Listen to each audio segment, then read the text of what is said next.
today I'm going to show you a very interesting product and global fintech twist in Mumbai.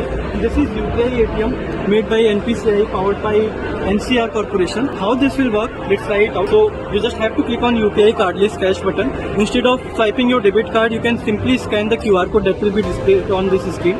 So I'm going to withdraw 500 rupees, and now QR code is already here.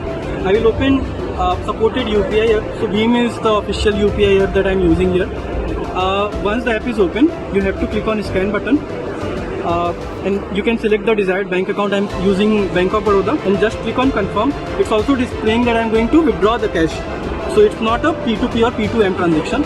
I'm not going to show you my PIN, and now when the transaction is done successfully using your bank account, you'll get a confirmation message, and let's see if this ATM works or not. Okay, हमारे पैसे आ चुके हैं. Wow, we have 5 बहुत अच्छे कड़क note of 100 rupees. So this is very interesting development.